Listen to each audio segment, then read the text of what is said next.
En contexto, una mirada a los derechos humanos. Con Daniel Vázquez.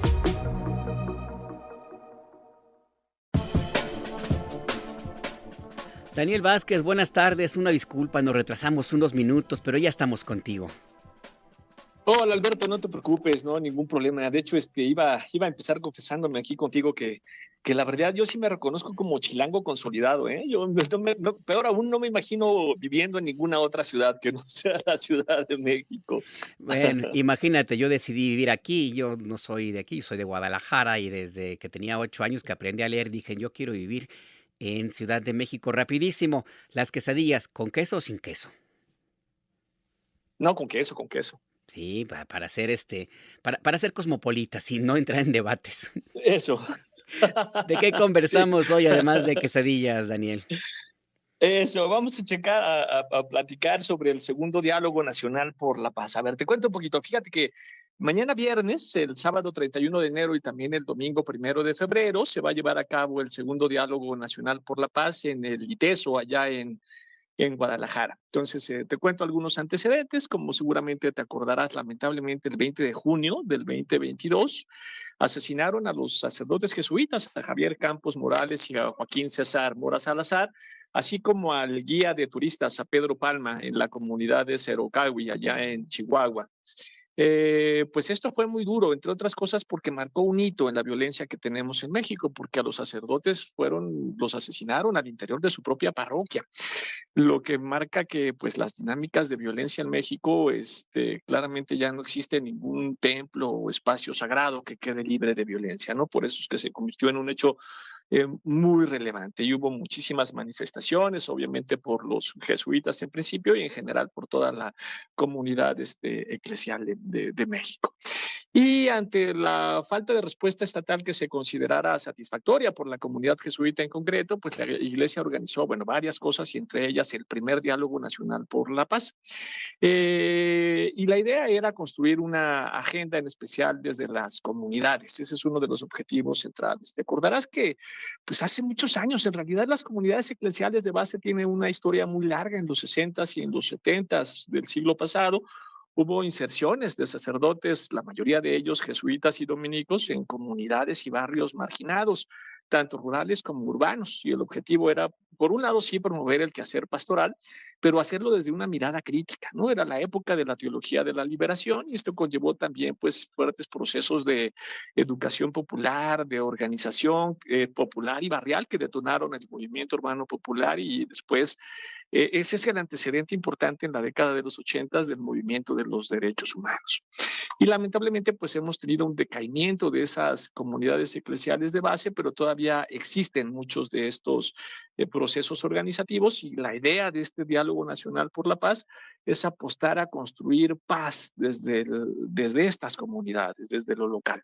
Entonces, en aquel momento salieron algunos acuerdos como promover procesos de sanación y familiar y comunitaria, también recuperar el espacio público como lugar de encuentro y organización comunitaria, impulsar comunidades comprometidas con el cuidado y la corresponsabilidad, ¿no? Y la empatía y la solidaridad con las víctimas de la violencia, y fortalecer la cultura con la hospitalidad con los migrantes, con los refugiados, con los desplazados, también promover escuelas de educación de paz, en fin, se hicieron como varios acuerdos y dentro de estos acuerdos también había un papel muy importante para, pues, qué hacer con las policías municipales, cómo construir policías comunitarias y cómo generar dinámicas distintas de seguridad y también de justicia.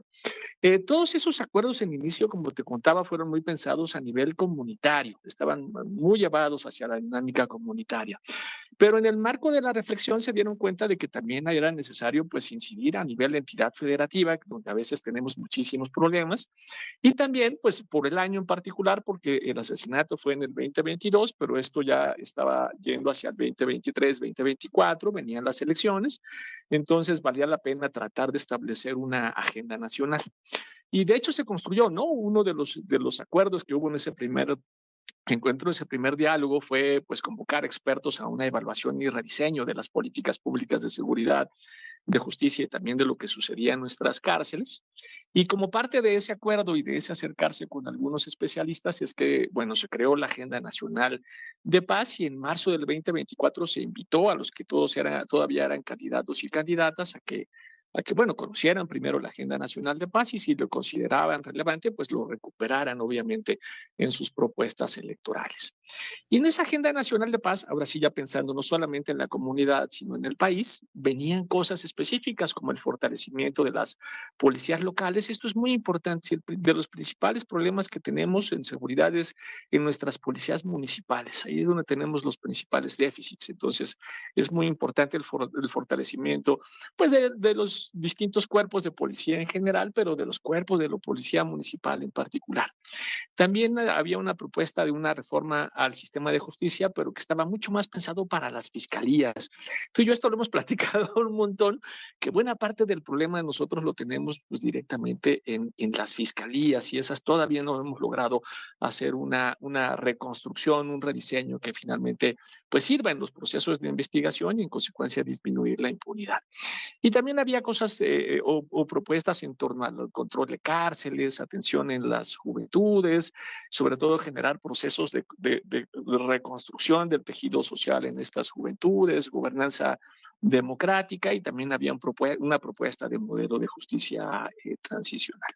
Entonces, con todo este trabajo, ahora llegamos a este segundo diálogo nacional por la paz. Nos vamos a reunir ahí en el ITESO, en Guadalajara, y vamos a reflexionar sobre aspectos como, pues todavía, los desafíos que tenemos en materia de seguridad y de justicia en México.